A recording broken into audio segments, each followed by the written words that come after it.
내가 눈먼 3년 동안 목숨처럼 의지했던 여자의 이름을 훔쳐 신부가 됐지.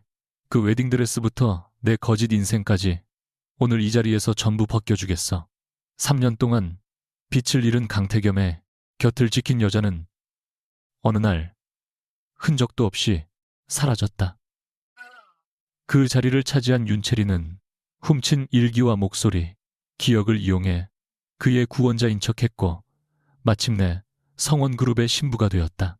그러나 결혼식 당일 신부의 얼굴을 완성하러 온 무명 메이크업 아티스트 윤서아가 태겸의 손목을 4번 두드리는 순간 모든 거짓말이 흔들리기 시작했다. 그리고 아무것도 볼 수 없다던 신랑은 수백 명의 하객 앞에서 정확히 그녀를 바라보았다. 그 웨딩드레스는 네 것이 아니야. 네가 훔친 이름까지 오늘 내가 전부 찢어버리겠어. 강태겸의 목소리가 그랜드홀 천장을 가르자 축가를 준비하던 현악단의 활이 허공에서 멈췄다. 대한민국 재계 인사와 언론 관계자 수백 명이 지켜보는 가운데 그는 신부 윤채린의 허리에서부터 길게 늘어진 거치마를 움켜쥐었다. 채린이 새하얗게 질린 얼굴로 태겸 씨, 지금 무슨 짓이에요? 라고 속삭였지만 그는 대답하지 않았다. 얇은 실크가 찢어지는 소리가 마이크를 타고 홀 전체에 울렸다. 오빠 앞이 안 보이잖아요. 누가 옆에서 이상한 말을 한 거죠. 채린이 다급히 그의 팔을 붙잡자 태겸은 손등을 차갑게 털어냈다.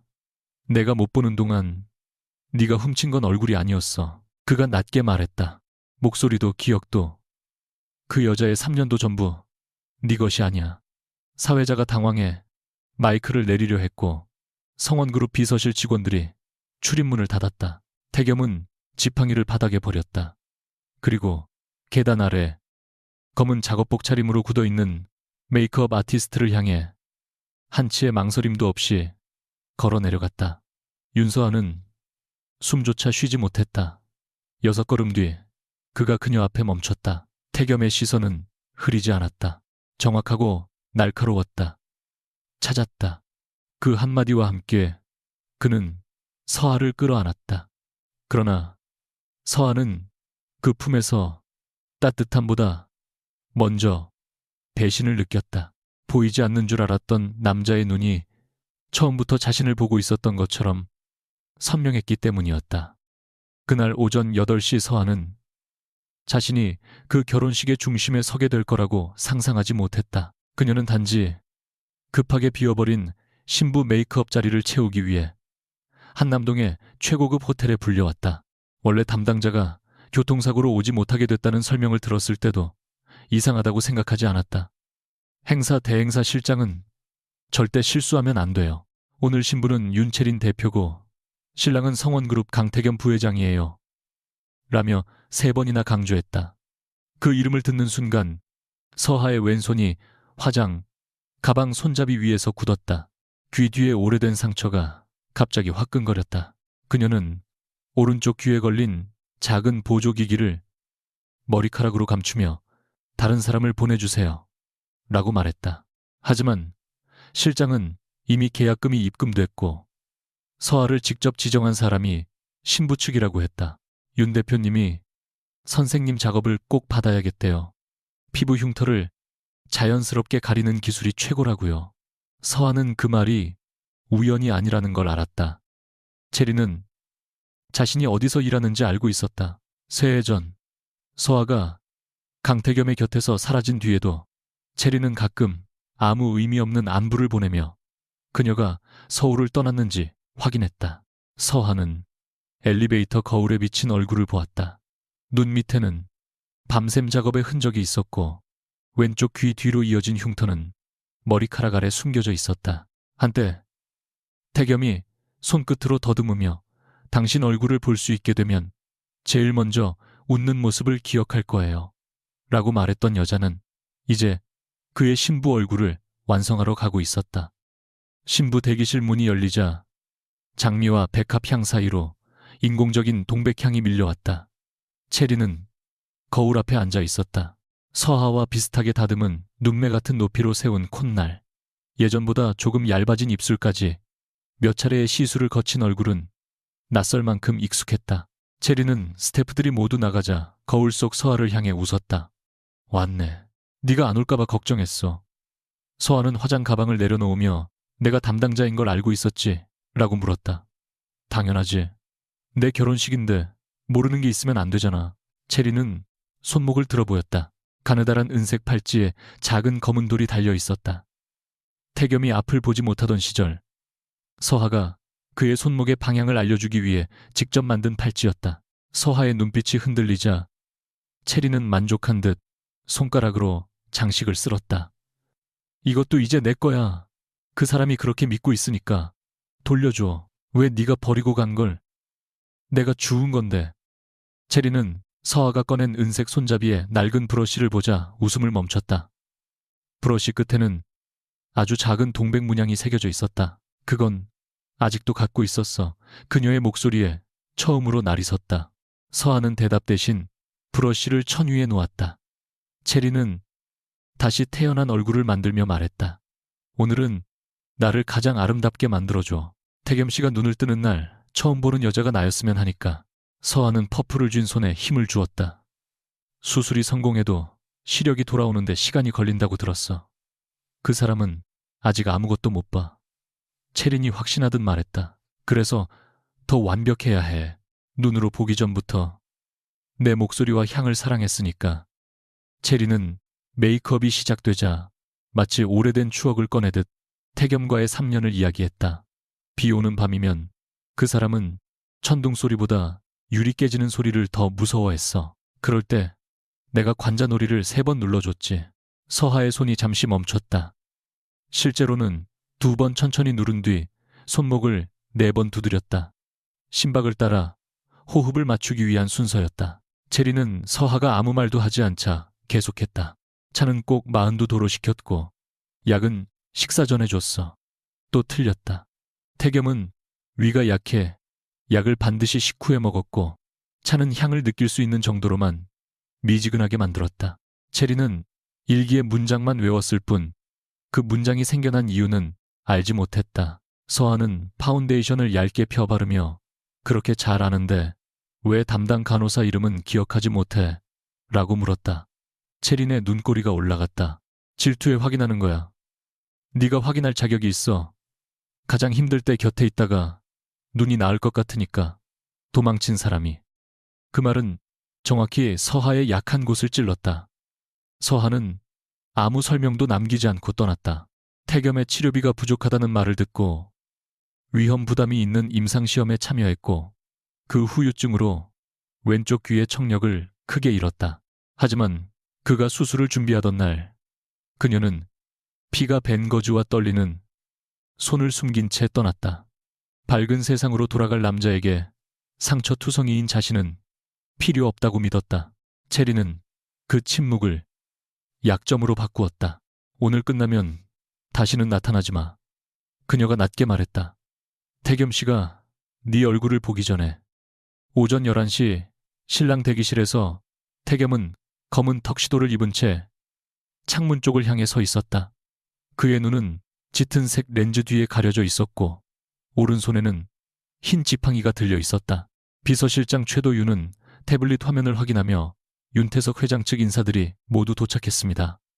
예식 뒤 서명할 위임장 원본도 확인했습니다. 라고 보고했다. 태겸은 창밖 호텔 진입로를 내려다보았다. 차량 번호와 하객 얼굴까지 선명하게 보였다. 6달 전 시력을 되찾은 뒤 그가 가장 먼저 본 것은 병실 천장이 아니라 텅 빈 의자였다. 그 의자에 앉아 밤마다 손을 잡아주던 여자는 이미 사라지고 없었다. 윤서아는 그가 물었다. 도윤은 잠시 머뭇거리다 신부 측 메이크업 아티스트로 들어왔습니다. 라고 답했다.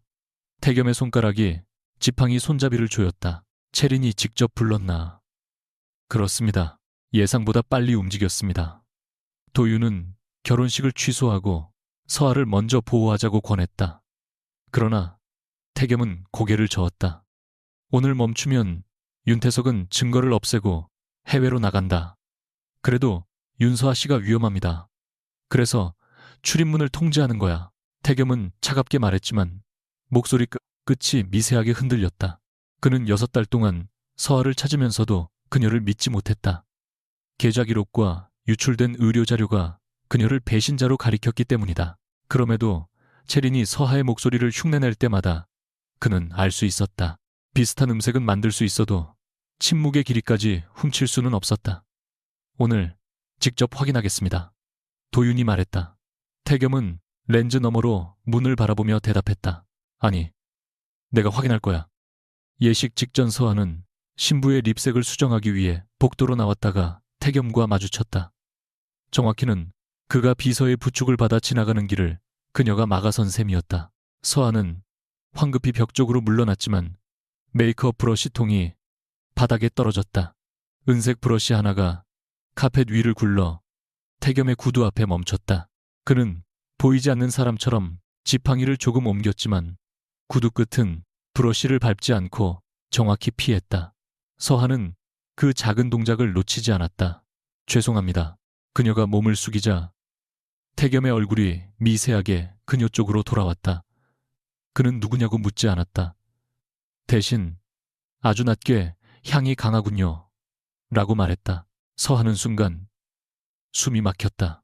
체린이 뿌린 인공 동백향이 복도까지 퍼져 있었지만 서하의 머리카락에서는 자신이 직접 만든 동백과 삼나무 오일의 잔향이 났다. 태겸은 과거 그 향을 맡으면 잠을 잘 수 있다고 했다. 그녀는 브러쉬를 줍고 물러서려 했으나 태겸이 손을 뻗어 손목을 붙잡았다. 정확한 위치였다. 어디서 만난 적 있습니까? 그의 질문에 서하의 심장이 크게 뛰었다. 비서들이 숨을 죽였고 체린이 멀리서 날카롭게 두 사람을 바라보았다. 서하는 손을 빼며 처음 뵙습니다, 부회장님이라고 답했다. 왼쪽에서 카메라 플래시가 터졌지만 그녀는 즉시 반응하지 못했다. 대신 오른쪽으로 고개를 돌린 뒤 한 박자 늦게 왼편을 바라봤다. 태겸의 시선이 그녀의 귀, 머리카락에 멈췄다. 서하는 그것을 볼 수 없다고 믿으려 애썼다.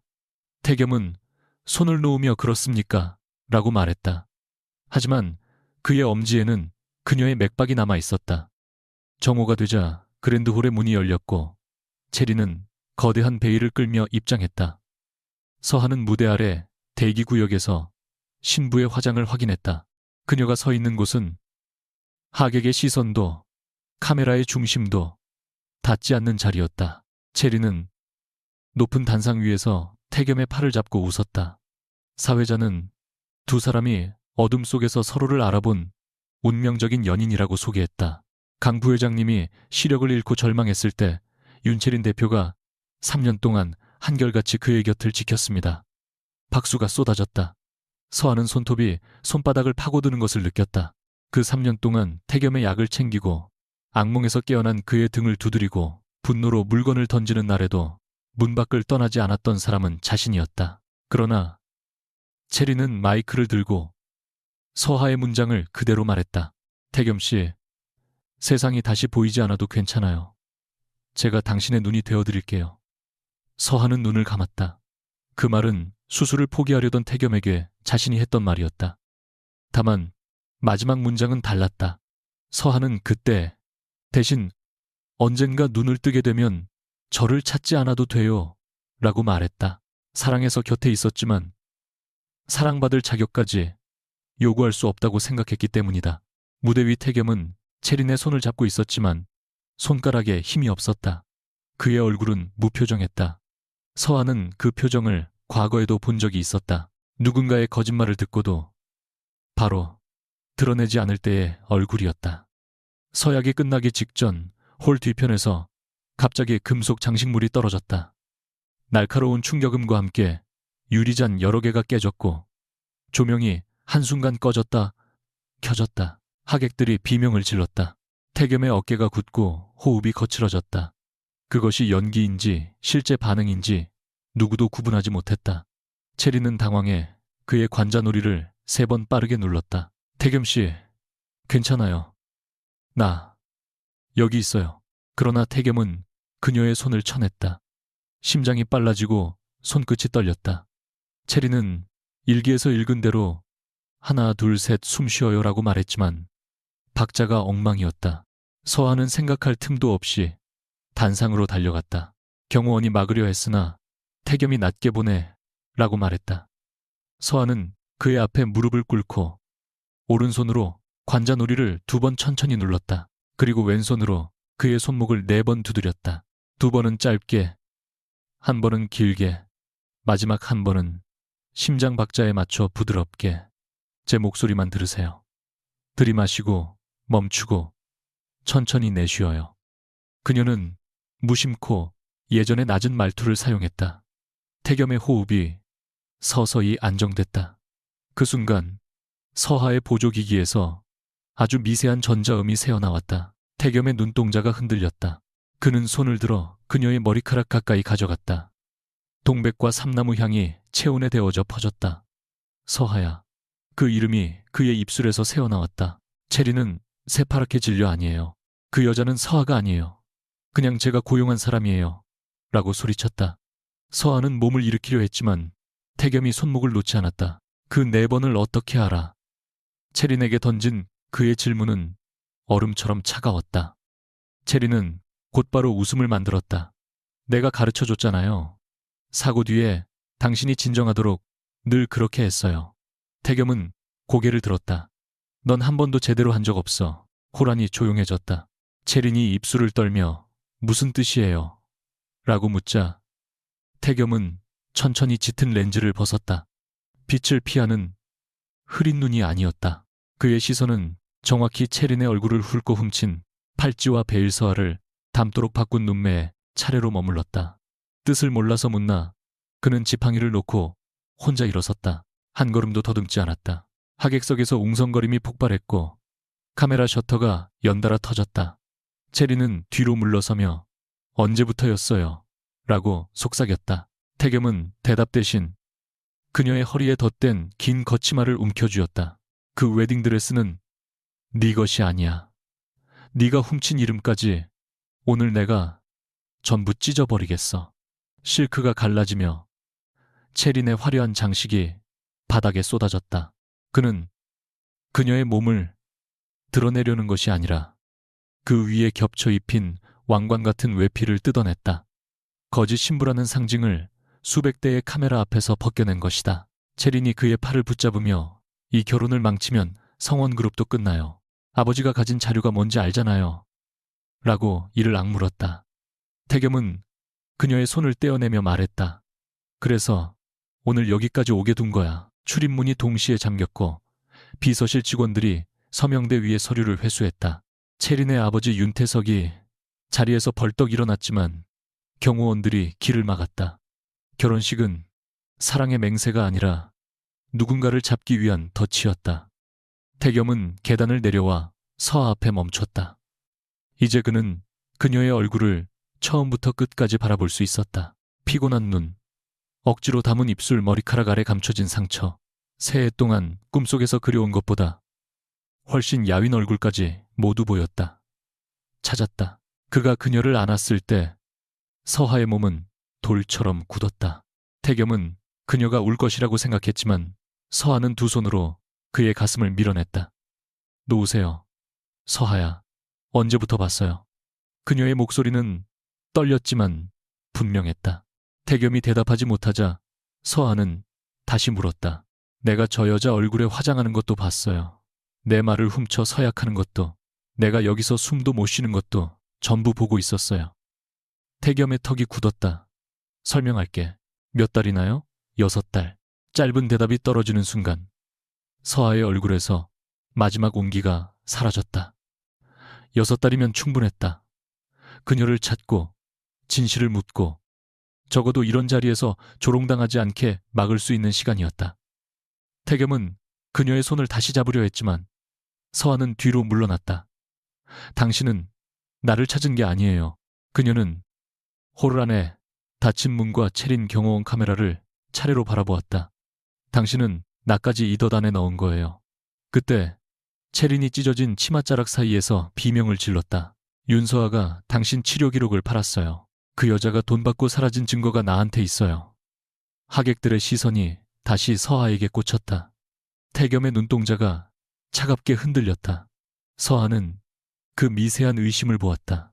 새해 동안 그의 손을 잡아주고 자신의 청력까지 잃었지만 그는 아직도 완전히 자신을 믿지 못하고 있었다. 서한은 은색 브러쉬를 움켜쥐고 고개를 들었다. 좋아요. 그럼 오늘 여기서 끝까지 확인해요. 그녀의 목소리는 더 이상 작지 않았다. 누가 누구의 이름을 훔쳤는지, 그리고 당신 눈이 다시 보이게 된 대가를 누가 치렀는지. 호텔 그랜드홀의 문이 잠긴 순간 결혼식장은 축하의 공간이 아니라 취조실처럼 변했다. 윤태석은 경호원들에게 둘러싸인 채 서명대를 향해 소리쳤고, 윤채리는 찢어진 거치마를 양손으로 움켜쥔 채 서하를 노려보았다. 기자들의 카메라는 여전히 꺼지지 않았지만 성원그룹 비서실은 생중계 회선을 차단하고 저장 장치를 회수했다. 태겸은 서하의 앞을 막아섰다. 여기서 나가야 해. 그가 낮게 말하자 서하는 차갑게 웃었다. 방금 전까지는 수백 명 앞에 세워두더니 이제 와서요. 윤태석 쪽 사람이 아직 호텔 안에 있어. 당신이 만든 덫이라면서요. 그럼 당신이 책임져요. 태겸은 그녀의 손목을 잡으려다 멈췄다. 6달 동안 상상 속에서 수없이 되풀이했던 재회는 이런 모습이 아니었다. 그는 서하가 자신의 이름을 들으면 울거나 화를 내거나 적어도 왜 찾지 않았느냐고 물을 거라고 생각했다. 그러나 그녀의 눈에는 그보다 더 깊은 것이 있었다. 믿었던 사람이 자신의 고통을 알고도 이용했다는 모멸감이었다. 채린이 뒤에서 도망치게 두지 마요. 저 여자가 자료를 훔쳤어요. 라고 외쳤지만 태겸은 돌아보지 않았다. 최 실장 윤서아를 21층으로 모셔 서하는 즉시 고개를 저었다. 모시는 게 아니라 감금하는 거겠죠? 태겸의 얼굴이 굳었다. 지금은 네 안전이 먼저야. 내 안전을 언제부터 그렇게 생각했어요? 그 질문 앞에서 태겸은 대답하지 못했다. 21층의 스위트룸은 결혼식 전날부터 출입이 통제된 장소였다. 서하는 문이 닫히자마자 자신의 메이크업 가방을 탁자 위에 내려놓고 출입구부터 확인했다. 잠금 장치는 안쪽에서도 열 수 있었지만 복도에는 경호원이 2명 서 있었다. 태겸은 그녀와 몇 걸음 거리를 둔 채 렌즈를 완전히 벗었다. 밝은 조명 아래 드러난 눈은 상처 하나 없이 맑았다. 서하는 그 눈을 오래 바라보지 못했다. 자신이 그토록 되찾아주고 싶었던 빛이 이제는 자신을 신문하는 칼날처럼 느껴졌다. 수술은 언제 성공했어요? 6달 전 초순. 그때부터 계속 볼 수 있었고요. 처음 한 달은 형태만 구분했고 그 다음부터 빠르게 회복됐어. 그런데도 채린 언니가 나인 척하는 걸 보고 있었어요. 그 말에 서하의 입술이 떨렸다. 목소리도 다르고 손도 다르고 당신이 잠들지 못할 때 뭘 해야 하는지도 몰랐는데 확신하지 못했다고요. 네가 떠난 뒤 내 치료 기록이 외부로 넘어갔고 내 이름으로 거액이 입금된 계좌가 발견됐어. 그래서 내가 당신을 팔았다고 생각했어요. 생각하고 싶지 않았어. 그런데 의심은 했네요. 태겸은 부정하지 않았다. 그의 침묵은 어떤 변명보다 정확했다. 서하는 고개를 돌려 창밖을 보았다. 한강 너머로 서울의 건물들이 선명했지만 그녀에게는 모든 것이 물속처럼 흐렸다. 태겸은 결혼식이 왜 필요했는지 설명하기 시작했다. 그의 사고 당시 차량 제어 장치가 조작됐고 복구된 내부 통신에는 윤태석과 성원그룹 일부 이사진이 연결된 흔적이 있었다. 그러나 그들이 직접 지시했다는 결정적인 증거는 없었다. 태겸이 시력을 되찾았다는 사실을 숨기자 상대는 경계를 풀었고 채린을 통해 그가 여전히 심리적으로 의존적인 상태인지 확인하려 했다. 채린은 자신이 3년 동안 그를 돌본 여자라고 주장하며 접근했고 곧 결혼을 조건으로 윤태석 측이 가진 우호 지분을 넘기겠다고 제안했다. 실제 목적은 예식 직후 태겸에게 의결권 위임장과 해외 투자 계약을 함께 서명시키는 것이었다. 태겸은 그 자리에서 위조된 문서와 협박성 대화를 확보하려 했다. 네가 오늘 올 줄은 몰랐어. 그가 말했지만 서하는 곧바로 고개를 저었다. 거짓말하지 마요. 최 실장이 내가 신부 측 메이크업 아티스트로 들어왔다고 보고하는 걸 들었어요. 태겸의 눈빛이 흔들렸다. 아침에 알았어. 그럼 그때라도 막았어야죠. 네가 갑자기 사라지면 채린이 눈치챘을 거야. 그래서 내가 그 여자 얼굴을 꾸미고 내 팔찌를 차고 내 말을 훔쳐 서약하는 걸 그대로 보게 한 거예요. 태겸은 낮게 미안하다고 말했다. 서아는 웃었지만 눈가가 붉었다. 당신의 미안하다는 말은 항상 일이 끝난 뒤에 나오네요. 먼저 결정하고, 먼저 의심하고, 먼저 상처 입힌 다음에. 태겸은 그녀가 떠났던 날을 물었다. 서아는 대답하지 않으려 했지만 그가 적어도 왜 아무 말 없이 사라졌는지는 알아야 해 라고 하자 결국 돌아섰다. 당신 수술비가 부족했어요. 재단 지원은 끊겼고 이사회는 회복 가능성이 낮다며 추가 치료를 반대했죠. 태겸은 처음 듣는 표정이었다. 서아는 그 얼굴을 보고 자신이 또다시 모든 것을 감춘 채 떠났다는 사실을 깨달았다. 그러나 이제 와서 그 선택을 아름다운 희생처럼 포장하고 싶지는 않았다. 돈을 마련할 방법이 있었어요. 위험 부담이 있는 신경자극 임상시험이었고 참여 보상금이 컸어요. 나는 괜찮을 줄 알았어요. 태겸의 시선이 그녀의 왼쪽 귀로 향했다. 서아는 본능적으로 머리카락을 끌어내렸다. 후유증이 있었나? 그건 당신이 알 필요 없어요. 서아야, 그 이름 부르지 마요. 당신이 찾은 건 기억 속의 간병인이잖아요. 지금의 나는 그 사람이 아니에요. 그녀의 목소리가 높아지자 보조기기에서 짧은 잡음이 났다. 태겸의 얼굴이 하얗게 굳었다. 그는 손을 뻗었지만 서아는 한 걸음 물러났다. 만지지 마요. 태겸은 손을 내렸다. 처음으로 그는 아무 명령도 내리지 못한 채 서 있었다. 돈도, 경호원도, 지위도 그녀의 상처를 되돌릴 수 없었다. 그때 최도윤이 문을 두드리고 들어왔다. 그의 손에는 태블릿과 봉인된 서류 봉투가 들려 있었다. 부회장님 문제가 생겼습니다. 윤채린 대표 측이 별도 기자회견을 준비하고 있습니다. 화면에는 호텔 지하 회의실로 이동하는 채린의 모습이 잡혀 있었다. 찢어진 웨딩드레스 위에 검은 코트를 걸친 그녀는 울고 있었지만 걸음은 흔들리지 않았다. 윤태석이 경호를 받으며 조사 대기실로 이동한 사이 채린의 개인 홍보팀이 이미 주요 언론사에 자료를 배포하고 있었다. 제목은 눈먼 재벌을 이용한 간병인의 집착과 사기였다.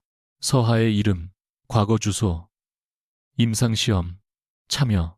사실 태겸의 의료기록 일부가 한 묶음으로 정리돼 있었다. 특히 서하명의 계좌에 입금된 돈이 성원그룹의 치료자료를 넘긴 대가처럼 편집돼 있었다. 태겸은 화면을 보자마자 배포를 막아라고 명령했다. 도윤이 이미 여러 곳에 전송됐습니다. 법무팀이 삭제 요청을 준비하고 있지만 오늘 안에 완전히 막기는 어렵습니다. 라고 답했다. 서아는 태블릿을 빼앗듯 받아들었다. 자료 속 서명은 분명 자신의 것이었지만 문서 제목과 날짜가 달랐다. 임상시험 참여. 동의서의 서명 부분만 잘라 다른 계약서에 붙인 흔적이 있었다. 이건 내가 쓴 문서가 아니에요. 태겸이 가까이 다가오자 서하는 화면을 꺼버렸다. 믿어요. 그녀가 물었다. 태겸은 즉시 대답하지 못했다. 아주 짧은 침묵이었지만 충분했다. 서하의 얼굴에서 기대가 사라졌다. 역시 아직도 확인이 먼저군요. 지하 회의실에서 시작된 채린의 기자회견은 순식간에 온라인으로 퍼졌다.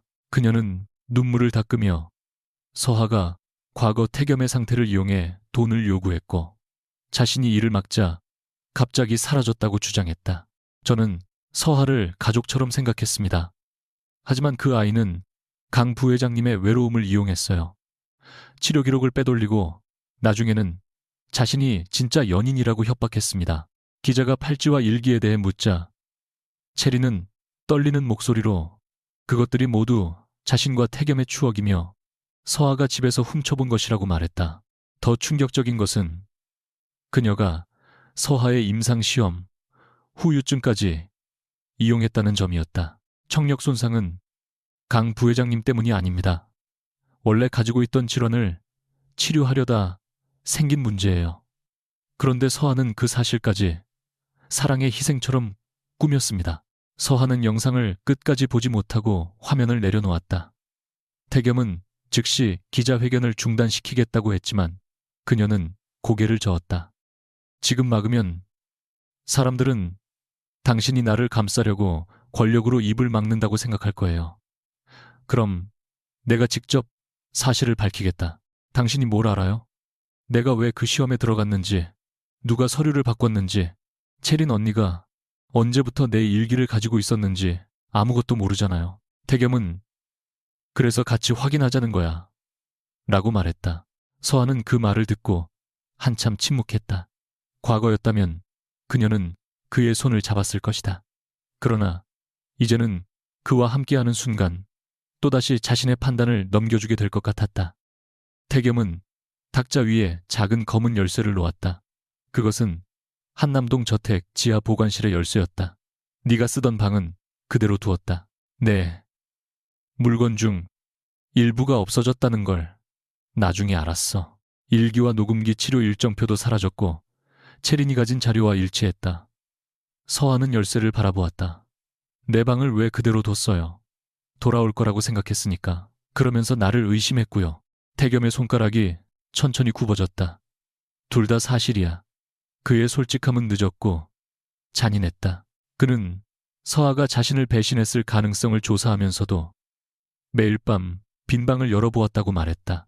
침대 옆에는 그녀가 쓰던 머리끈이 있었고 서랍에는 동백향 오일이 반쯤 남아 있었다. 그는 그것을 버리지 못했다. 하지만 서한은 그 고백에서 사랑보다 소유욕을 먼저 느꼈다. 당신은 내가 돌아오길 바란 게 아니라 진실이 당신 생각대로 정리되길 바란 거예요. 태겸이 부정하려 했으나 서한은 열쇠를 밀어 돌려주었다. 그 방에 있는 건 당신이 기억하는 윤서하예요. 나는 이제 거기 살지 않아요. 태겸은 그녀의 이름을 다시 불렀다. 이번에는 명령이 아니라 애원에 가까웠다. 서한은 눈을 감았다가 떴다. 나를 보호하고 싶다면 먼저 따라오지 마요. 내 뒤에 사람도 붙이지 말고요. 내가 직접 확인할 거예요. 서한은 호텔을 나가기 전 화장 가방을 다시 정리했다. 바닥에 흩어졌던 브러쉬 가운데 은색 손잡이에 오래된 브러쉬가 보이지 않았다. 그녀는 대기실과 복도를 찾아보았지만 없었다. 결혼식 직전 태겸의 구두 앞에서 주웠던 뒤 다시 가방에 넣었다고 생각했는데 안쪽 주머니는 비어 있었다.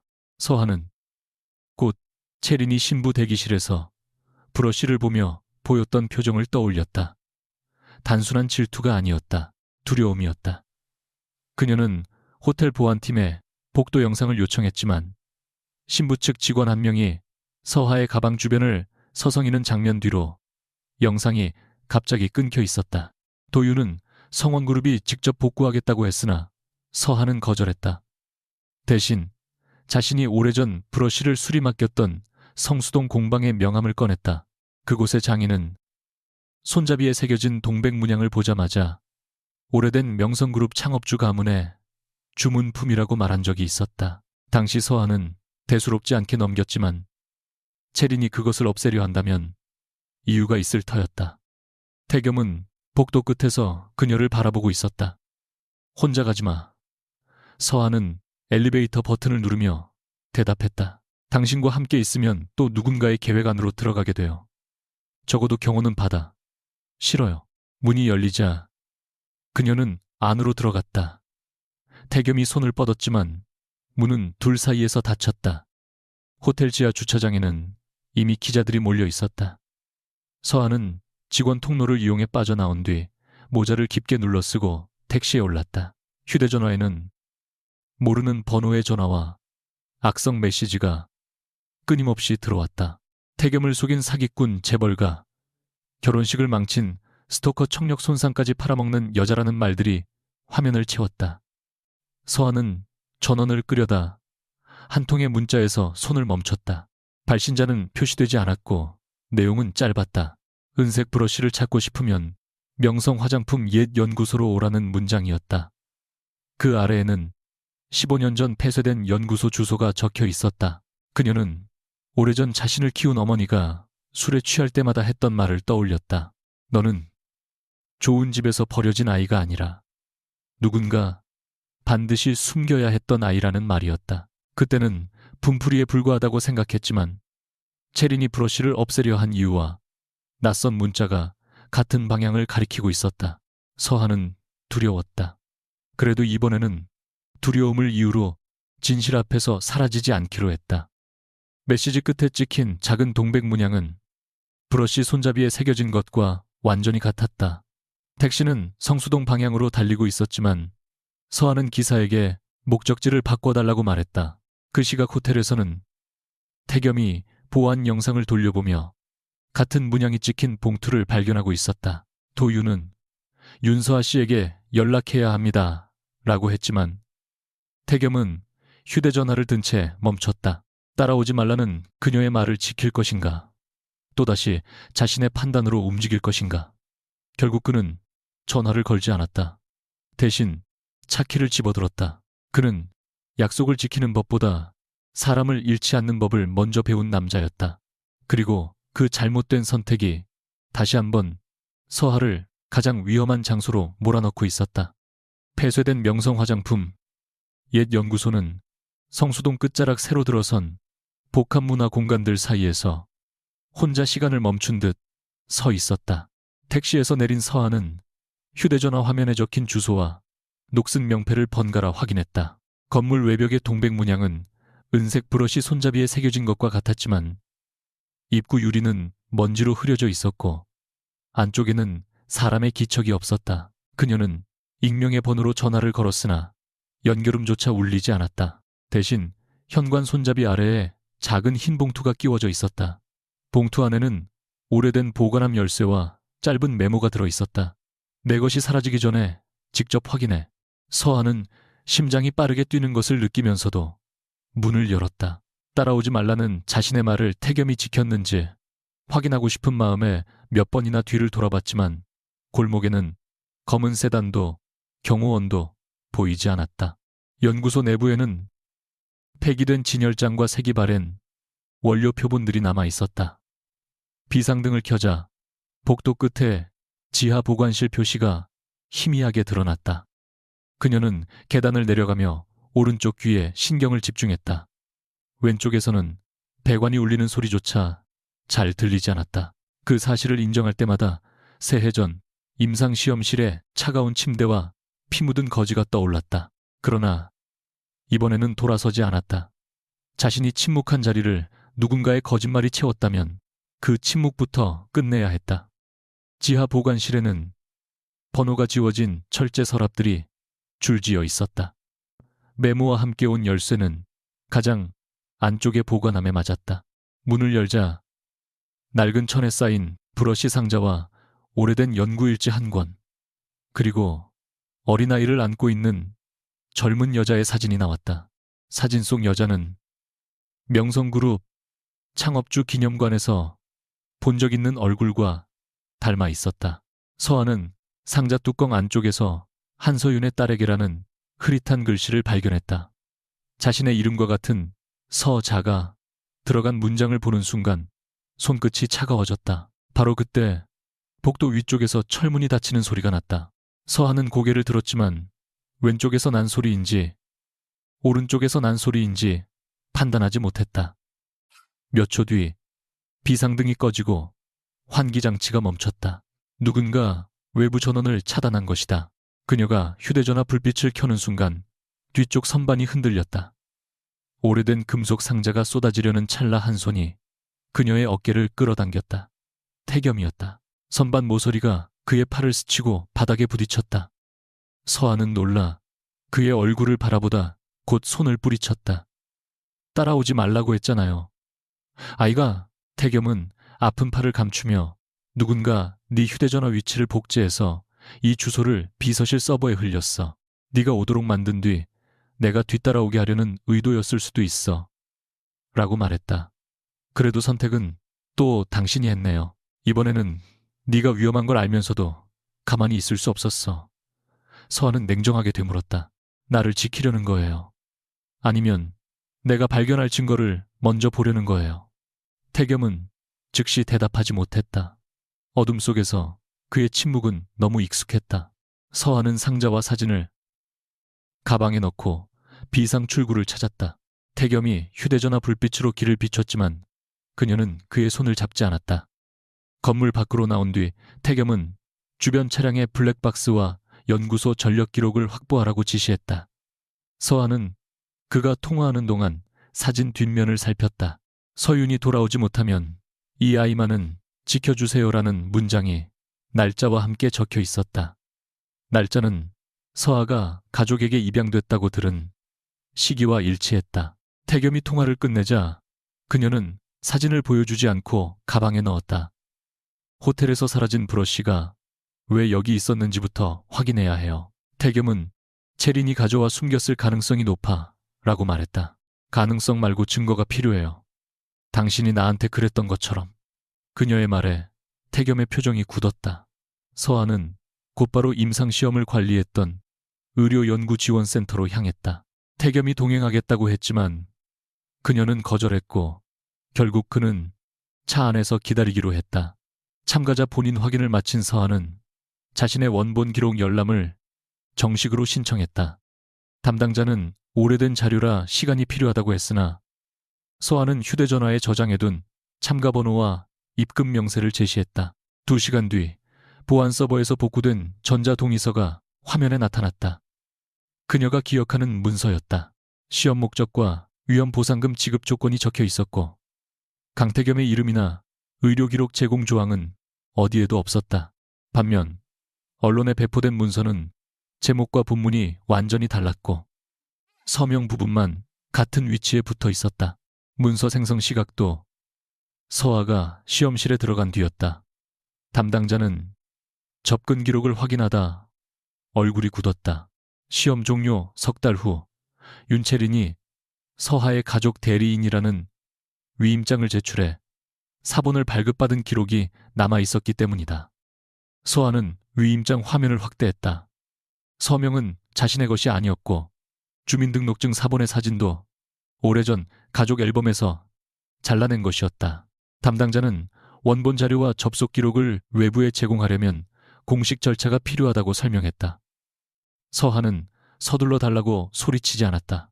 대신 자료, 보존 요청서와 위조, 문서, 열람 확인서를 차분히 작성했다. 예전에 그녀라면 누군가 대신 해결해 주길 기다렸을지 모른다. 그러나 이번에는 한 줄씩 읽고 날짜를 대조하고 자신의 이름 아래 직접 서명했다. 센터를 나왔을 때 해는 이미 기울어 있었다. 태겸은 차에서 내려 그녀에게 다가왔지만 서하는 서류 봉투를 품에 안은 채 멈췄다. 채린 언니가 내 위임장을 위조해서 원본을 가져갔어요. 언론에 뿌린 건 그 서명을 잘라붙인 문서고요. 태겸의 눈빛이 날카로워졌다. 법무팀을 보내겠다. 아니요. 내가 먼저 보존 신청했어요. 내 기록이니까 내가 절차를 밟을 거예요. 시간이 걸릴 수 있어. 당신 방식은 빠르겠죠. 하지만 또다시 사람들은 성원그룹이 돈과 권력으로 자료를 만들었다고 할 거예요. 태겸은 반박하지 못했다. 서하는 그가 내민 차문을 지나쳐 택시 승강장으로 향했다. 그때 태겸이 낮게 말했다. 임상시험 보상금이 내 치료비로 들어간 걸 오늘 확인했어. 서하의 걸음이 멈췄다. 재단 계좌를 거쳐 익명 후원금으로 처리됐더군. 네가 한 거지. 그녀는 돌아보지 않고 대답했다. 그때는 그게 내가 할 수 있는 전부였어요. 왜 말하지 않았어? 말하면 당신이 거절했을 테니까. 태겸은 그 말 속에서 자신과 닮은 잔인함을 보았다. 상대를 위한다는 이유로 선택권을 빼앗는 것. 두 사람은 서로 다른 방식으로 같은 잘못을 저질러 왔다. 서하는 성수동 공방의 장인에게 연구소에서 찾은 브러쉬 상자를 보여주었다. 장인은 손잡이 아래에 작은 일련 번호를 확인한 뒤 명성그룹 문화보존실에 연락하라고 했다. 그 번호는 시판 제품이 아니라 창업주 가족을 위해 제작된 12자루의 개인 도구에만 새겨졌다는 설명이었다. 다음 날 아침, 서하는 여의도에 있는 명성그룹 본사 별관을 찾았다. 문화보존실 책임자는 상자를 흰 장갑을 낀 손으로 살피다 사진 속 여자를 가리켰다. 한서윤 전 연구소장입니다. 창업주의 외동딸이었고 29회 전 아이와 함께 사라졌습니다. 서하는 목이 말라 침을 삼켰다. 책임자는 서하의 얼굴과 사진을 번갈아 봤지만 성급하게 단정하지 않았다. 그는 브러쉬가 한서윤이 직접 개발한 동백과 삼나무 향 조합의 연구 기념품이며 상자 안쪽 문장은 당시 연구소 직원의 필체와 일치한다고 설명했다. 이 물건만으로 혈연을 증명할 수는 없습니다. 다만 회사 기록과 경찰에 남은 실종 자료를 대조할 이유는 충분합니다. 서하는 그 말이 오히려 안심됐다. 또 다른 사람이 자신의 인생을 대신 결정하는 상황을 원하지 않았다. 그녀는 공식 감정과 친족 확인 절차에 동의했고 면봉을 건네받아 직접 검체를 채취했다. 책임자는 결과가 나오기 전까지 외부에 알리지 않겠다고 약속했다. 서하는 서류에 서명한 뒤 물었다. 누군가 최근 이 브러쉬의 기록을 열람한 적이 있나요? 책임자는 잠시 확인하고 한 달 전 윤채린 대표 측 법률 대리인이 같은 일련 번호를 문의했습니다. 라고 답했다. 명성그룹 별관을 나온 직후 채린에게서 전화가 왔다. 서하는 받지 않으려 했지만 세 번째 통화 끝에 연결했다. 채린은 놀라울 만큼 침착한 목소리로 한강변에 비어있는 촬영 스튜디오 주소를 말했다. 언니라는 말을 아직 쓸 수 있을 때 만나자. 서하는 통화를 녹음하도록 설정한 뒤 약속 장소로 갔다. 넓은 스튜디오 중앙에는 결혼식에서 찢어진 거치마가 마네킹 위에 걸려 있었다. 체리는 화장기 없는 얼굴로 그 앞에 서 있었다. 네가 그 브러쉬를 찾을 줄 알았어. 연구소로 부른 문자도 네가 보냈어. 아니, 누군가 나까지 끌어내려고 하는 것 같더라. 그래서 먼저 치우려 했을 뿐이야. 서하는 위조 위임장 사본을 꺼내 보였다. 내 기록을 훔치고 서명을 붙인 건 인정하네. 체리는 잠시 서류를 보다가 웃었다. 인정하면 뭐가 달라져. 사람들은 이미 네가 돈을 받고 태겸 씨를 버렸다고 믿어. 왜 이렇게까지 했어? 서하의 질문에 체린의 웃음이 사라졌다. 넌 늘 아무것도 원하지 않는 얼굴로 모든 걸 가졌으니까. 엄마의 미안함도 아버지의 두려움도 태겸 씨가 어둠 속에서 처음 건넨 진심도 전부 내 몫이었어. 난 평생 노력해서 빼앗아야 겨우 하나를 얻었는데 넌 희생하는 척 사라지기만 하면 사람들이 널 더 사랑했어. 사랑받고 싶어서 내 삶을 훔쳤다는 거야. 그리고 태겸 씨도 너를 믿지 않았어. 서하는 아무 말도 하지 않았다. 체리는 그 침묵을 기다렸다는 듯 휴대전화 화면을 내밀었다. 그 안에는 태겸의 비서실이 작성한 조사 보고서 일부가 있었다. 제목은 윤서와 관련 의료자료 유출 및 금전 수수 가능성이었다. 서하의 계좌 이동 경로, 임상시험 참여 기록, 가족 관계까지 낱낱이 정리돼 있었다. 그 사람이 널 찾은 줄 알아. 체린이 낮게 속삭였다. 아니, 널 추적한 거야. 사랑하는 여자를 찾은 게 아니라 자신을 배신한 범인을 찾듯이. 서하는 보고서의 날짜를 확인했다. 태겸이 시력을 되찾은 지 열흘째 되던 날부터 조사가 시작돼 있었다. 체리는 그녀의 표정을 보며 만족스럽게 웃었지만 눈에는 피로와 공포가 섞여 있었다. 태겸 씨가 날 선택한 이유가 사랑이 아니었다는 건 알아. 그래도 결혼만 하면 달라질 수 있다고 생각했어. 아버지 회사도 살리고 성원 지분도 얻고 누구도 날 버리지 못하게 만들 수 있을 줄 알았어. 서하는 처음으로 체린의 욕망 뒤에 있는 공포를 보았다. 그러나 이해와 용서는 달랐다. 네가 버려질까 두려웠다고 해서 다른 사람의 이름을 지울 권리는 없어. 체린의 얼굴이 굳었다. 그럼 네가 직접 증명해봐. 하지만 태겸 씨가 널 의심한 순간까지 없던 일로 만들 수는 없을 거야. 서하는 녹음된 통화를 저장하고 스튜디오를 나왔다. 문 밖에는 태겸이 서 있었다. 그가 얼마나 들었는지는 얼굴만으로 알 수 없었다. 태겸은 체린을 지나 서하에게 다가왔다. 보고서에 대해 설명하겠다. 서하는 휴대전화 화면을 그의 앞에 들었다. 이게 당신 설명이에요. 태겸은 보고서를 부정하지 않았다. 시력을 회복한 직후 내 이름으로 돈이 움직였고 의료자료가 유출된 걸 알았다. 사고를 만든 사람들이 내 곁에 있던 사람까지 이용했을 가능성을 배제할 수 없었어. 그래서 내 가족병원 기록 이동 경로를 전부 뒤졌어요. 널 찾으려면 필요했다. 찾는 것과 의심하는 걸 왜 같은 말처럼 해요? 태겸은 한 걸음 가까이 왔지만 서한은 물러서지 않았다. 나는 네가 아니기를 바랐다. 그가 말했다. 서하의 눈가가 붉어졌다. 그 말은 끝까지 내가 범인일 가능성을 남겨뒀다는 뜻이에요. 나는 사고 뒤로 누구도 쉽게 믿을 수 없었어. 그럼 나를 사랑했다고 말하지 마요. 당신이 사랑한 건 의심할 필요가 없던 시절의 나예요. 아무것도 요구하지 않고 당신이 화내도 떠나지 않고 당신 대신 모든 걸 결정해도 웃어주던 사람. 태겸은 손을 들어 그녀의 귀 뒤로 흘러내린 머리카락을 바라봤다. 바람에 가려졌던 흉터가 드러나 있었다. 청력은 얼마나 잃었어? 그가 쉰 목소리로 묻자 서하는 대답하지 않으려 했다. 하지만 이번에는 숨기지 않았다. 왼쪽은 절반 이상, 높은 소리는 더 잘 안 들려요. 균형 감각도 가끔 무너지고요. 태겸의 얼굴에서 피가 빠졌다. 내 치료비 때문에 내가 선택한 일이에요. 그러니까 그 빚으로 나를 사랑하려 하지 마요. 태겸은 처음으로 변명하지 않았다.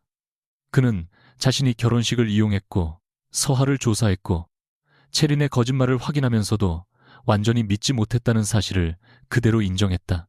네가 떠난 이유를 몰랐다는 말로 내가 한 일을 정당화할 수 없다는 것도 알아. 서하는 그가 고개를 숙이는 모습을 처음 보았다. 그러나 그 장면이 상처를 곧바로 없애주지는 않았다. 그럼 이제 내 선택을 존중해요. 그녀는 연구센터에서 받은 보존 확인서와 녹음 파일을 들어보였다. 나는 내 이름으로 기자회견을 열 거예요.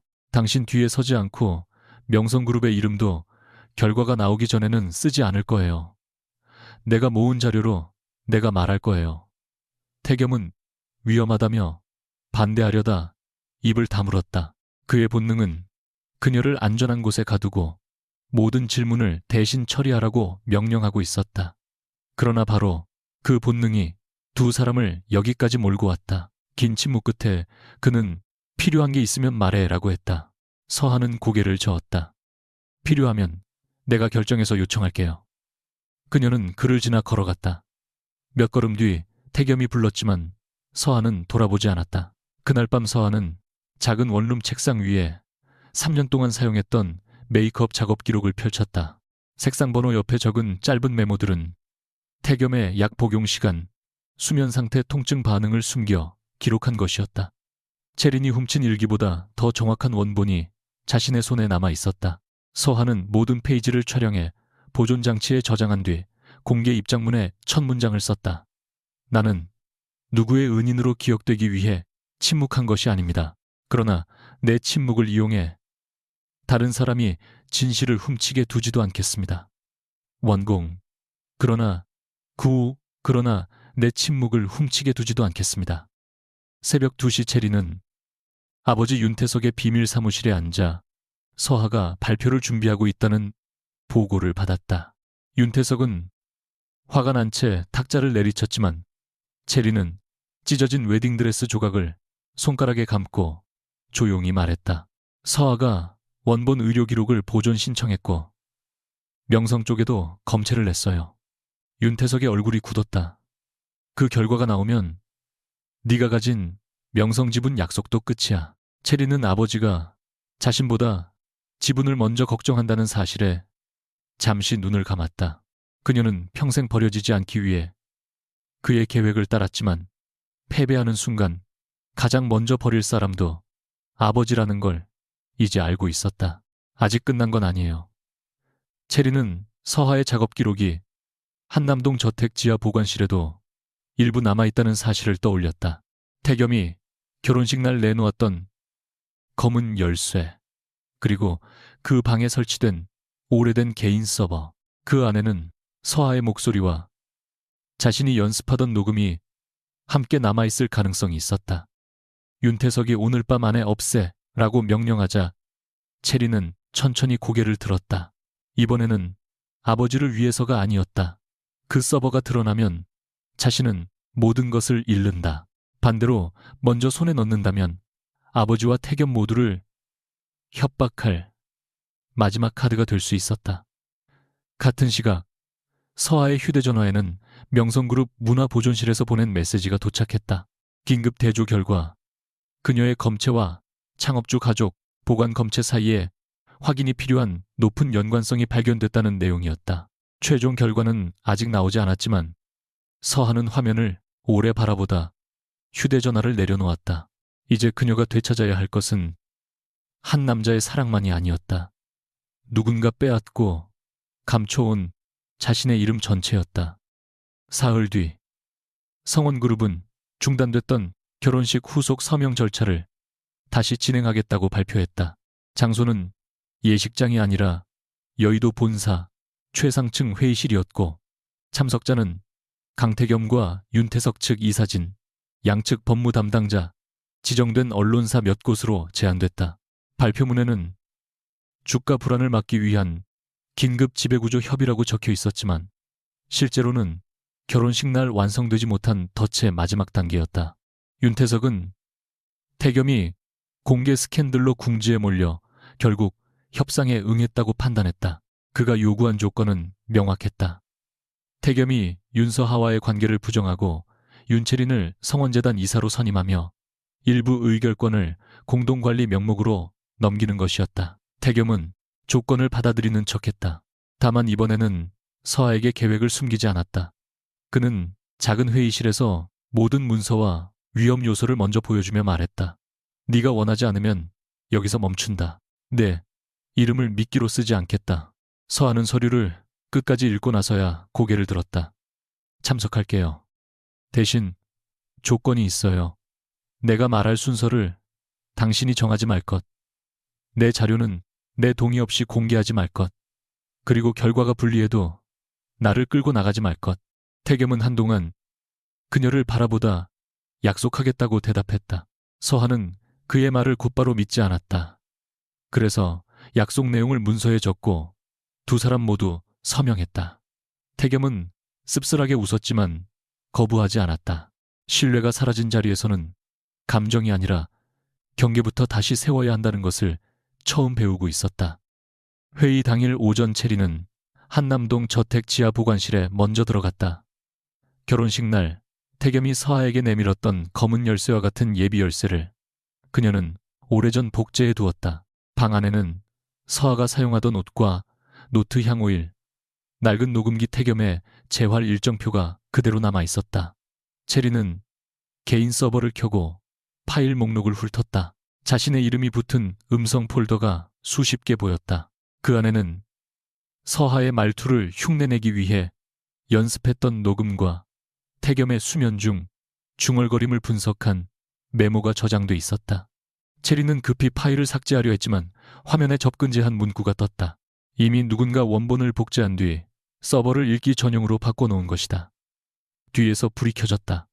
최도윤이 문 앞에 서 있었다. 윤채린 씨가 이 방에 들어올 거라고 부회장님이 예상했습니다. 체리는 놀라지 않은 척 웃었다. 내가 이 집에서 지낸 기간이 얼마나 긴데 내 물건을 찾으러 온 것뿐이에요. 도윤은 천천히 서버 화면을 가리켰다.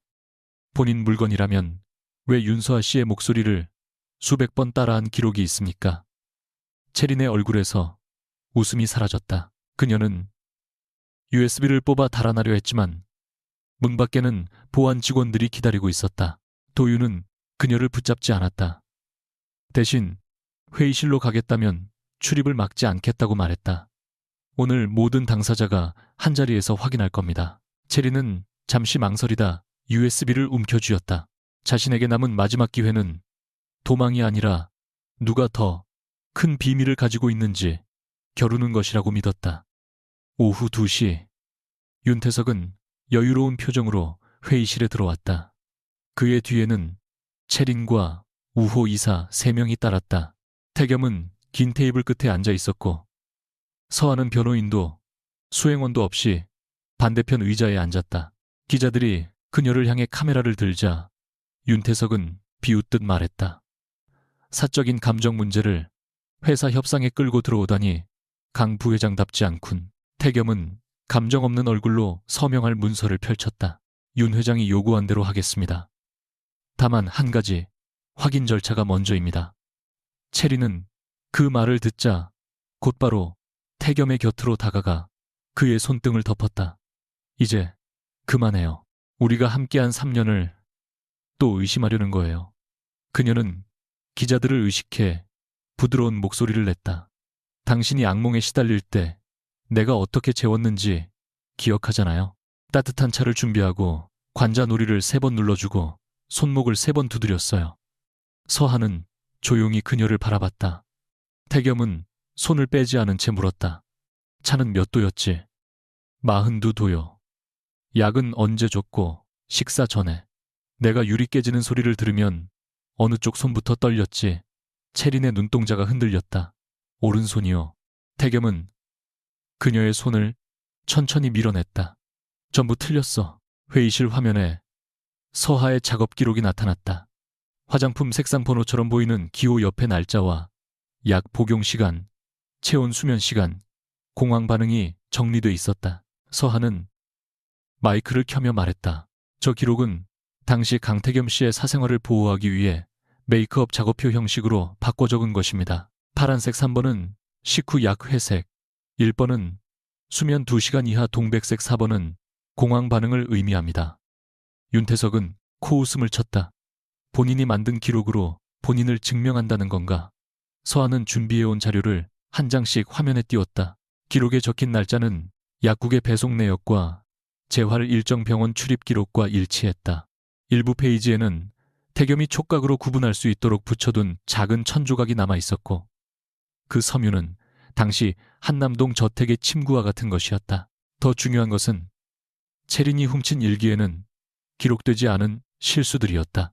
태겸이 특정 약을 먹은 날 속이 아파 복용 시간이 바뀌었고 사고 당시 다친 오른손이 아니라 왼손부터 떨리는 습관이 생겼으며 유리 깨지는 소리가 들리면 숫자를 세는 대신 손목에 4번 박자를 주어야 호흡이 안정됐다. 태겸은 기자들을 바라보지 않고 체린에게 물었다. 내가 잠들기 직전에 늘 마지막으로 확인한 건 뭐였지? 체린은 입술을 열었지만 아무 말도 하지 못했다. 서한은 잠시 눈을 감았다가 대답했다. 창문 잠금 장치였습니다. 사고 뒤 누군가 방으로 들어올까 두려워하셨으니까요. 그런데 직접 확인할 수 없어서 제가 손을 창틀에 대고 잠겼다는 소리를 들려드렸습니다. 태겸의 시선이 그녀에게 머물렀다. 그 기억은 어떤 일기에도 적혀 있지 않았다. 두 사람 사이의 침묵 속에서만 존재했던 일이었다. 체리는 갑자기 웃음을 터뜨렸다. 그 정도는 태겸 씨가 미리 알려줬을 수도 있잖아요. 서한은 고개를 저었다. 그래서 의료 기록부터 공개하겠습니다. 당신이 위조한 부분만. 의료연구지원센터가 공식 보존한 원본 동의서와 언론에 배포된 문서가 나란히 화면에 나타났다. 서명은 같았지만 본문과 생성 날짜가 달랐다. 접근 기록에는 체린이 위조 위임장을 사용해 사본을 발급받은 사실이 남아 있었다. 이어 서하의 계좌에 입금된 임상시험 보상금과 같은 금액이 며칠 뒤 익명 후원 형태로 태겸의 치료재단에 전달된 내역이 공개됐다. 서하는 자신의 왼쪽 귀 뒤 머리카락을 넘겼다. 길게 남은 수술 흉터가 카메라 앞에 드러났다. 저는 강태겸 씨의 의료 정보를 팔아 돈을 받은 것이 아닙니다. 위험 부담이 있는 시험에 참여한 대가를 받았고 그 돈을 치료비로 보냈습니다. 이 선택이 현명했다고 주장하지 않겠습니다. 저는 그에게 알리지 않았고 그가 거절할 권리도 빼앗았습니다. 그 결과 제 왼쪽 청력은 크게 손상됐습니다. 기자들이 술렁였지만 서하는 목소리를 높이지 않았다. 이 사실을 사랑의 증거로 사용하려는 것도 아닙니다.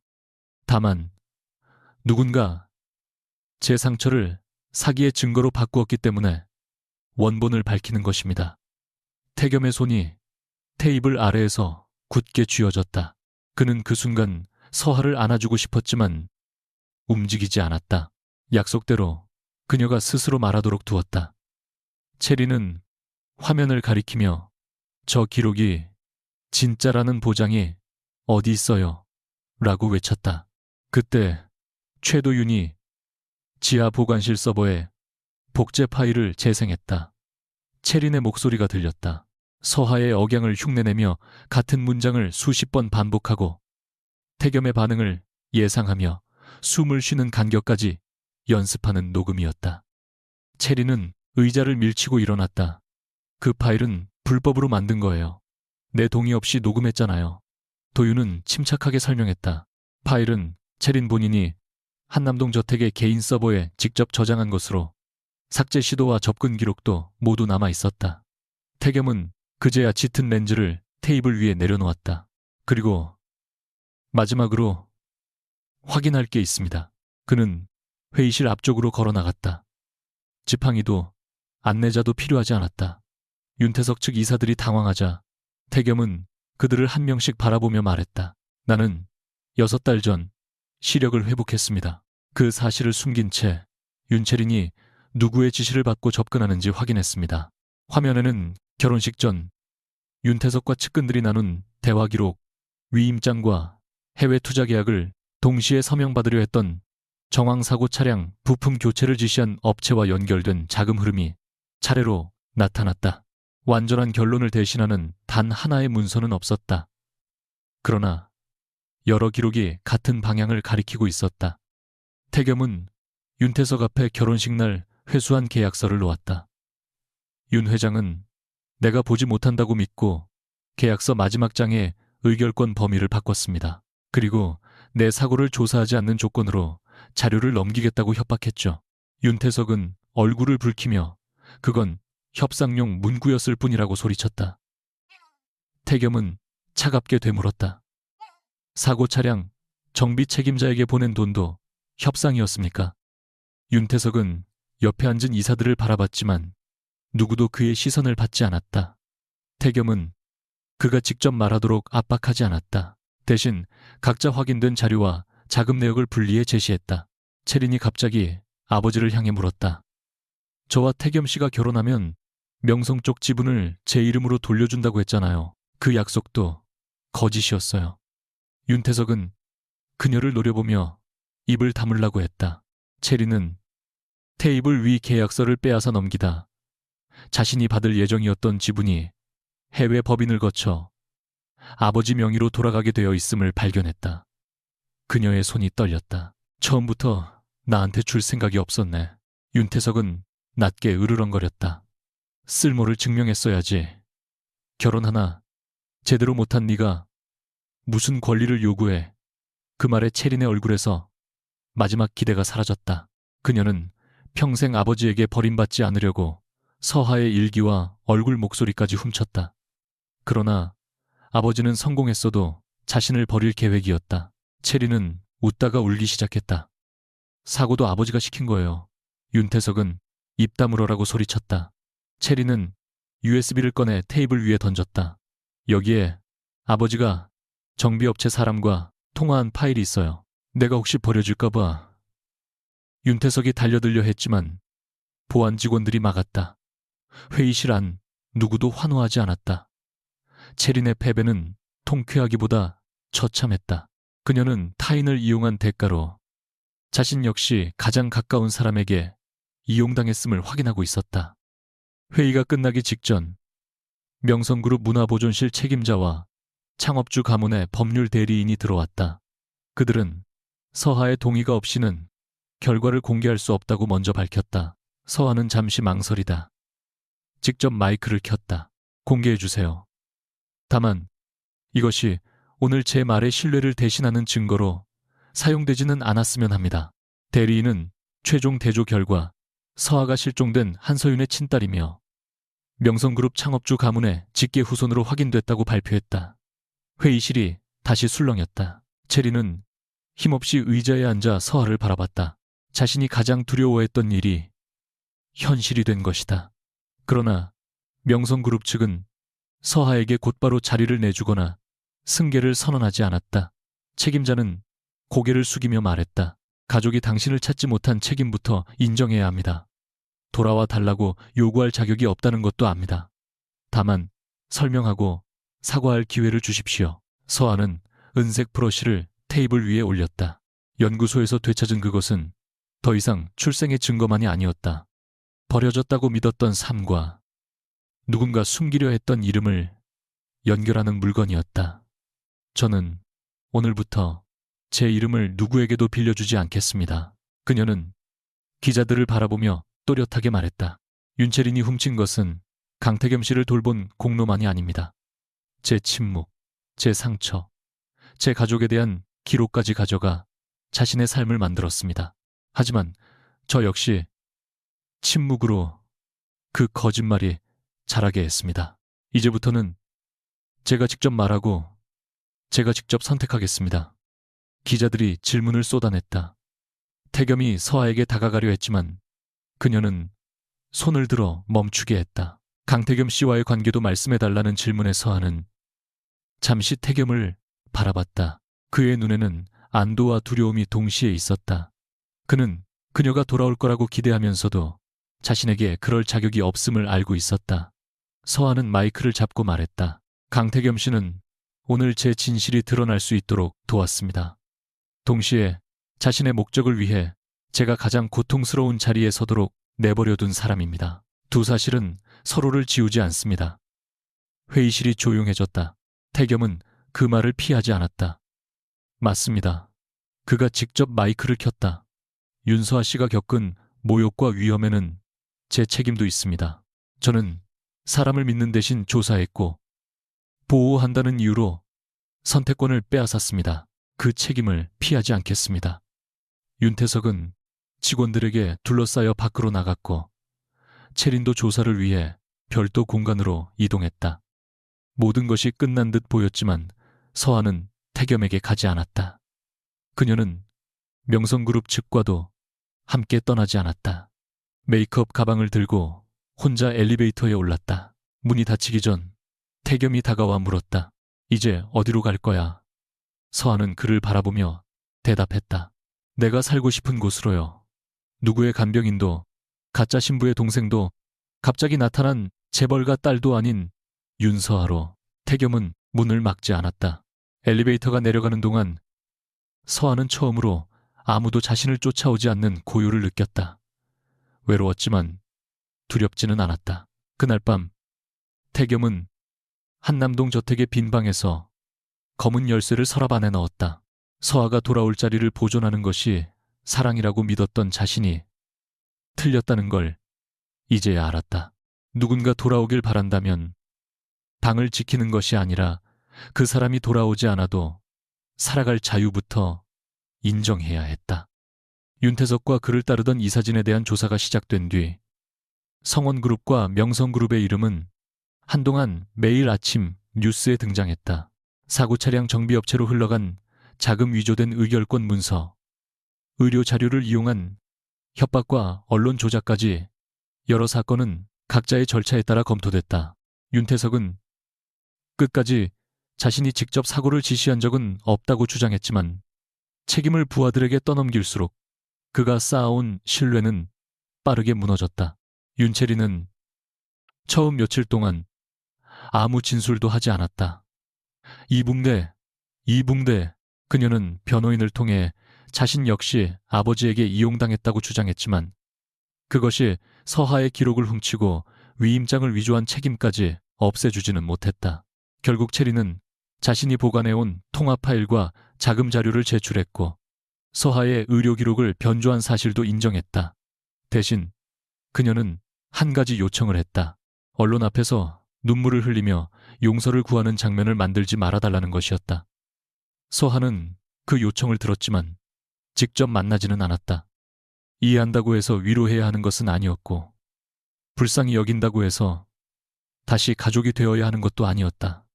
그녀는 채린에게 짧은 편지만 보냈다. 네가 두려웠다는 사실은 믿어. 하지만 그 두려움 때문에 내가 잃은 시간까지 내 것이 되지는 않아. 이제는 각자 자기 이름으로 책임지자. 채린에게서 답장은 오지 않았다. 명성그룹의 가족들은 서하를 곧바로 한남동 저택으로 데려가려 하지 않았다. 서하가 원하지 않는다는 사실을 알았기 때문이다. 창업주의 아들이자 서하의 외삼촌인 한정우는 작은 국밥집에서 처음으로 그녀와 마주 앉았다. 재벌가의 가족이 선택할 장소치고는 지나치게 평범했지만 그곳은 실종된 한서윤이 젊은 시절 자주 찾던 곳이었다. 정우는 낡은 사진첩을 펼쳐 보이며 누나가 어떤 사람이었는지 천천히 들려줬다.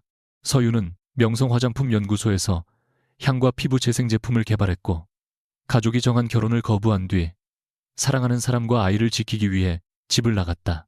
그러나 그녀가 탔던 차량이 사라진 뒤 가족은 아이의 존재조차 정확히 확인하지 못했다. 우리는 누나를 찾는다고 말하면서도 회사의 체면을 먼저 생각했습니다. 정우가 고개를 숙였다. 실종 사실이 알려지면 경영권이 흔들릴까 두려워 조사를 조용히 진행했고 그 침묵 때문에 당신까지 찾지 못했습니다. 서하는 그에게 왜 이제 와서 자신을 가족이라고 부르느냐고 묻지 않았다. 대신 제가 돌아오면 무엇을 원하세요? 라고 물었다. 정우는 지분이나 승계 이야기를 꺼내지 않았다. 아무것도 요구하지 않겠습니다. 다만 당신이 묻는 것에는 거짓 없이 대답하겠습니다. 서하는 그 답을 듣고 사진첩 한 권만 받아들었다. 그녀는 아직 그들을 가족이라 부르지 않았지만 다시 만나지 않겠다고도 하지 않았다. 그것이 그녀가 허락할 수 있는 첫 번째 거리였다. 성원그룹에서는 태겸이 임시로 경영 일선에서 물러난다는 발표가 나왔다. 사고와 관련된 피해자라는 사실과 별개로 그는 내부 조사 과정에서 자신의 시력 회복을 이사회에 알리지 않고 일부 임무를 감시했으며 결혼식을 함정으로 이용하면서 참석자들에게 불필요한 위험을 발생시켰다는 책임을 인정했다. 이사회는 그의 판단이 그룹을 보호하는 데 기여했다고 평가했지만 태겸은 그것을 면죄부로 받아들이지 않았다. 그는 기자회견에서 서하의 이름을 사랑이나 희생의 상징으로 소비하지 말아달라고 요청했다. 윤서아 씨는 저를 구한 사람이기 전에 자신의 삶을 가진 사람입니다. 제가 그녀의 선택을 존중하지 못했던 책임은 어떤 성과로도 지워지지 않습니다. 짧은 발표 뒤 그는 모든 질문을 법무팀에 넘기고 자리를 떠났다. 기자들은 그가 서하와 재결합했는지 명성그룹의 사위가 될 것인지 물었지만 그는 대답하지 않았다. 과거의 태겸이라면 원하는 답을 얻을 때까지 서하의 집 앞에 사람을 세우고 일정을 조사하고 자신이 마련한 가장 안전한 공간으로 데려갔을 것이다. 그러나 이번에는 그녀의 전화번호조차 직접 누르지 않았다. 그는 일주일에 한 번 대답을 요구하지 않는 짧은 메시지만 보냈다. 오늘 재활 상담을 다시 시작했어. 약을 식후에 먹었다. 창문은 내가 직접 확인했다. 서하는 읽음 표시를 남겼지만 답장은 하지 않았다. 태겸은 그것만으로도 충분하다고 자신에게 말하는 법을 배우고 있었다. 서하는 명성그룹에서 제안한 임원 자리와 개인 브랜드 출시 계획을 모두 보류했다. 대신 자신이 모아둔 돈과 정식으로 지급된 피해 보상금 일부를 이용해 성수동의 작은 건물을 빌렸다. 오래된 인쇄소였던 공간에는 높은 천장과 넓은 창문이 있었고 뒤편에는 조용히 상담할 수 있는 방이 하나 있었다. 그녀는 그곳에 흉터나 피부 질환, 수술 후 흔적 때문에 사람들의 시선을 두려워하는 고객을 위한 메이크업 스튜디오를 열기로 했다. 이름은 온전이었다. 상처를 지우는 곳이 아니라 상처가 있어도 온전한 얼굴로 살아갈 수 있도록 돕는 곳이라는 뜻이었다. 개업을 준비하는 동안 서하는 귀 뒤의 흉터를 더 이상 완전히 가리지 않았다. 상담을 받으러 온 첫 고객은 사고 뒤 턱에 큰 흉터가 남은 젊은 아나운서였다.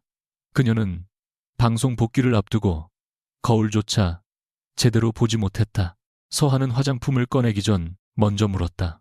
어디까지 가리고 싶으세요?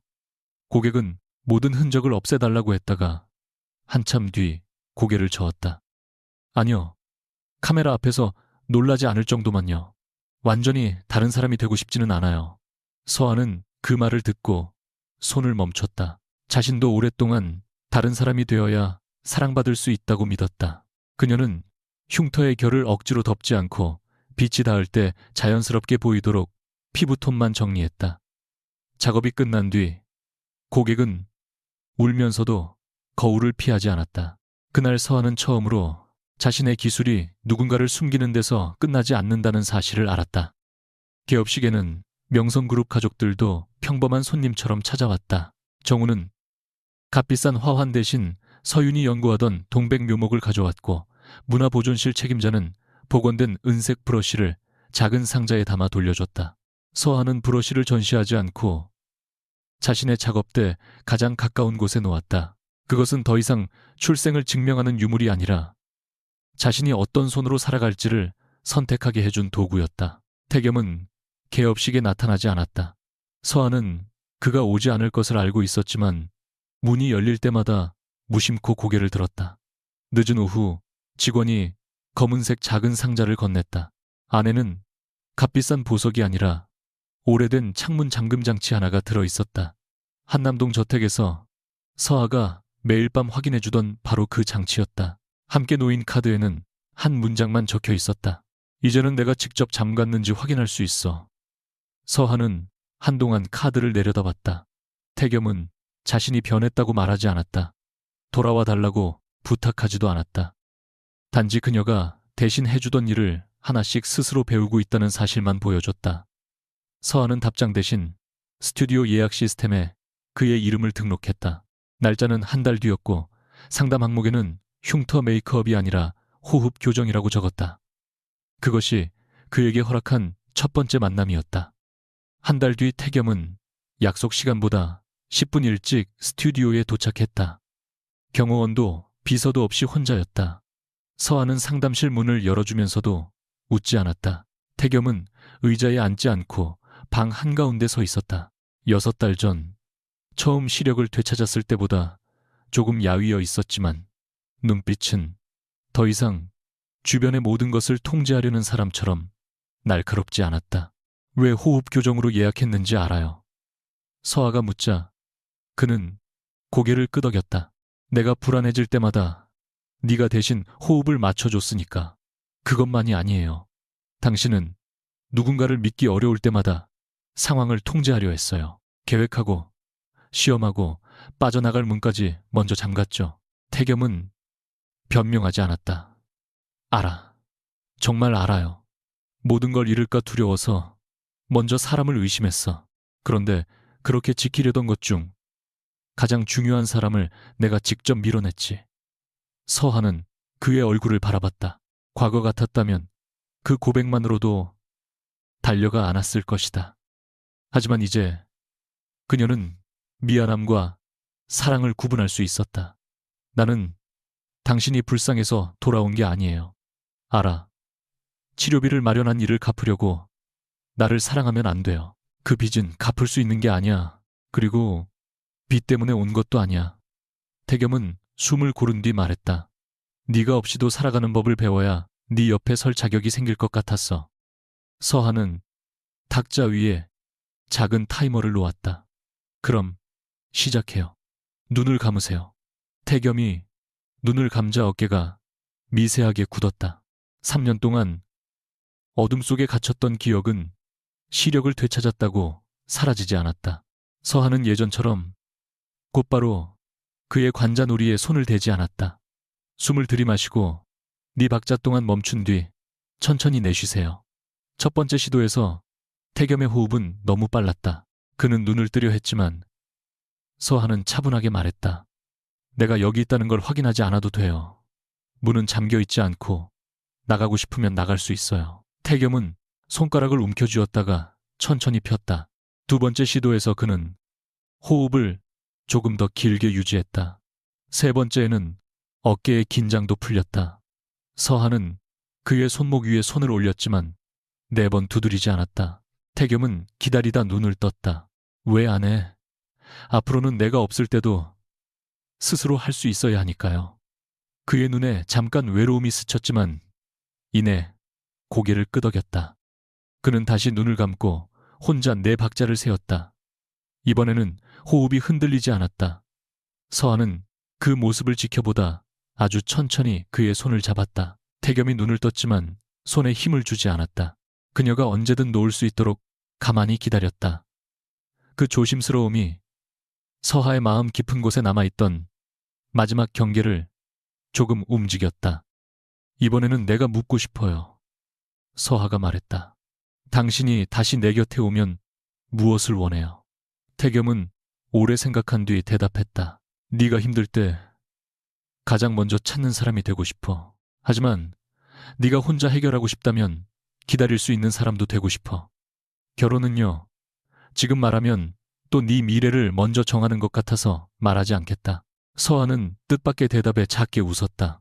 태겸은 그 미소를 보며 숨을 멈췄다.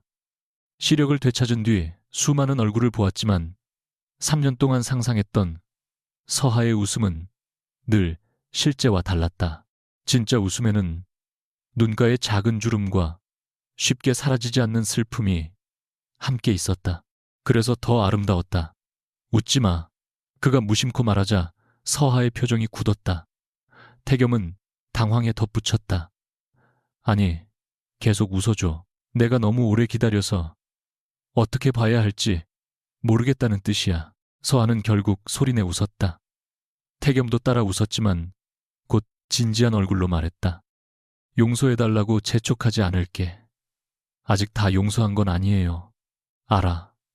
가끔은 결혼식장에서 당신이 나를 보고도 모른 척한 순간이 생각날 거예요. 그때마다 설명하지 않고 사과할게. 당신이 또 내 뒤를 조사하면 끝이에요. 필요한 일이 생기면 먼저 물을게. 서하는 그의 답을 하나씩 듣고 나서야 손가락을 맞잡았다.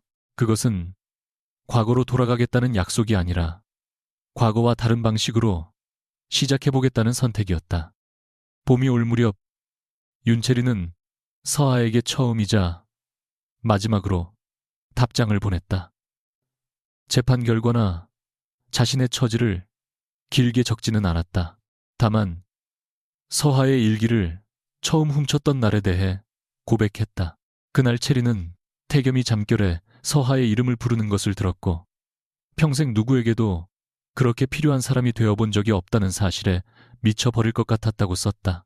그녀는 용서를 요구하지 않았다. 나는 네 얼굴이 되고 싶었던 게 아니라 누군가가 나를 그렇게 기억해 주길 바랐던 것 같아. 하지만 훔친 기억 속에서는 결국 아무도 나를 보지 않았어. 서하는 편지를 접어 서랍 안에 넣었다. 답장은 쓰지 않았다. 모든 관계가 화해로 끝나야 하는 것은 아니었다. 때로는 다시 만나지 않는 것이 서로에게 남길 수 있는 마지막 책임이었다.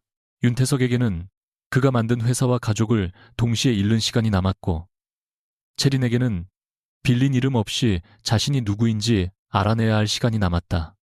서하는 그들의 결말을 자신의 삶보다 오래 바라보지 않기로 했다. 그녀는 스튜디오 예약표를 펼쳐 다음 고객의 이름을 확인했다. 고객이 들어오자 서하는 은색 브러쉬를 들고 물었다. 어떤 얼굴로 보이고 싶으세요? 이제 그녀는 남들이 정한 완벽한 얼굴을 만들어주지 않았다. 각자가 자신의 얼굴을 선택할 수 있도록 도울 뿐이었다.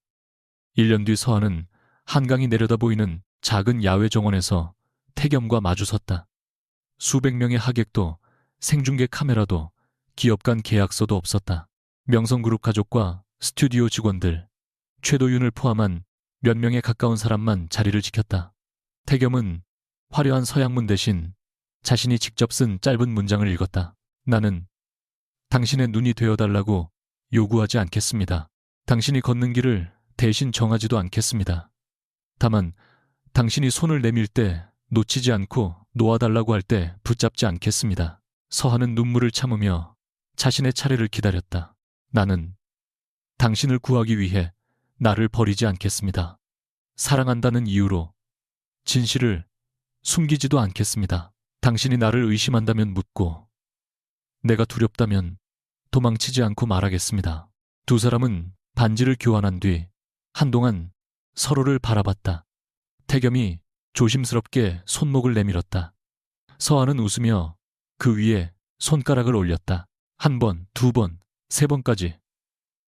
태겸이 의아한 눈으로 바라보자 그녀는 마지막 한 번을 그의 손가락으로 직접 두드리게 했다.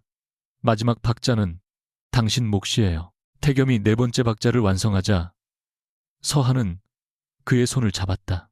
3년 전 어둠 속에서 시작된 두 사람의 사랑은 이제 누군가를 대신 구원하는 이야기가 아니었다. 서로의 상처를 보면서도 각자의 빛으로 걸어가는 두 사람의 선택이었다.